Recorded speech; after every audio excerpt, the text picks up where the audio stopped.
Ryan here with Potential Pest Solutions, and in this video I'm going to show you a behind the scenes of how we treat for ants at people's homes. So we're on our way to the client's house that has ants, and we want to consider a couple things as we're driving here. Number one is when we get there, we need to determine what kind of ant species they're having a problem with. Now in Pennsylvania, we have a few different species of ants that are a nuisance to homeowners, and they include things like carpenter ants, pavement ants, little black ants, pharaoh ants, that sort of thing. Next is when we get there, we're going to determine do they have pets or small children. And lastly, we're going to get a sense from the homeowner of what an ant treatment looks like to them at their home, because we want to tailor fit an ant treatment to their specific home. So a lot of that we'll find out when we get there, but those are some things we're thinking about. Look, it's Prudential Pest. Ow, ow, ow! As we're on the way.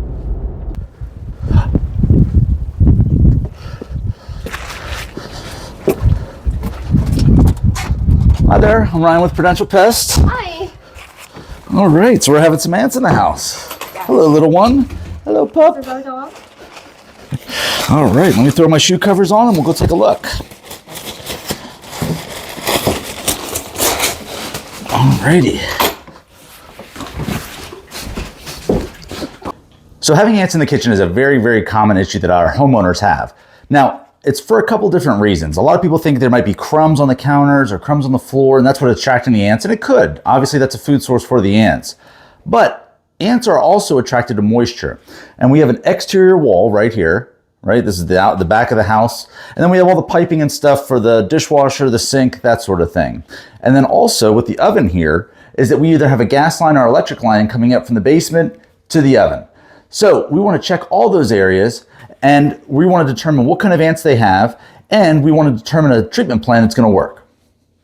So because we have ants in the kitchen, we need to be extra cautious about how and where we apply the products to eradicate the ants, because there's going to be food, pots and pans, plates, silverware, that sort of thing, and we want to make sure that nothing that we do is going to contaminate anything that the people are going to eat or use to eat. So let's look at some of the ways and areas that we're going to treat.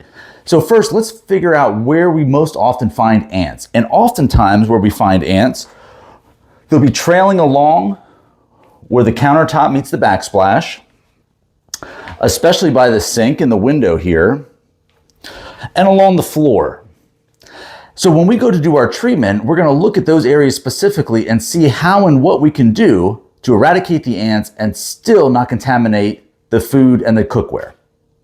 Okay, so the first thing we want to do is apply an insecticidal dust into the wall voids, and even in some of the cracks and crevices where the backsplash is, or the actual window framing or the window sills are, because these are often caulked or there's some caulk missing, and that's where the ants are coming out of. So how do we get this insecticidal dust behind this wall here? Well, we're not going to just drill through this nice backsplash. What we're going to do is we're going to get access by removing some of these light switch and outlet covers just in the kitchen here, because this is right where the ants are having a problem, and also it's on the exterior wall. So we're just going to remove these two screws here, and then on the inside we're going to have access to that wall void. So all we're going to do is take this off. There's a little thing here. All right, now we have access behind this wall here, so I can take my dust and carefully not to touch any of the electric and apply that dust behind that wall and then close it all back up. And we want to also do that, obviously we would screw that back on, but we want to look along through here. Are there any gaps along where this windowsill or the framing is?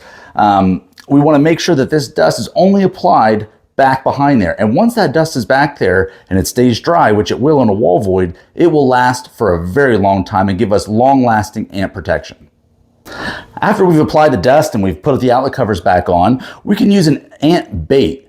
Now, you can find a lot of ant bait and over-the-counter stuff. I have what I consider the prescription strength ant bait. So we have a little gun here, it's a little tube, and what we're going to do is we're going to put a little dab, again, not anywhere where people are going to touch, where pets are going to be, or where your food or your plates are going to be.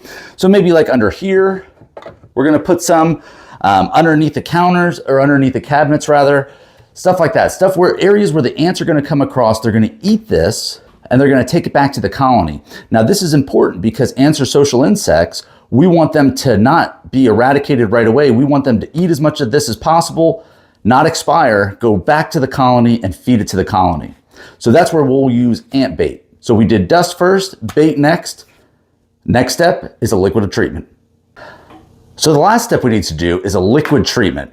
And again, the liquid that we want to use, the spray if you will, needs to be designed so that it works with ants specifically. And what I mean by that is we want them to come across it and then spread it to the rest of the ants so it gets all the way back to the colony. It's called transference. And the class of chemical that we want to use is called a non-repellent, which means that after we do this treatment, you're still going to see some ants for a few days. That's fine. That's good. That's what we want. We want as many ants to come across the treatment as possible so that it gets back to the colony and eradicates the entire colony. So where we're going to apply this, obviously we're not just going to spray on the countertops here, but we might go along the windowsills, definitely along the edges, pull the oven out, get behind there. Areas, again, where people and pets aren't going to touch and where food and food handling equipment is not going to be impacted. So we treated the kitchen for the ants, but that doesn't mean we're done. No. So now we're underneath the kitchen. This is the basement, and they have an unfinished basement here. We can see the insulation, obviously all their stored stuff here.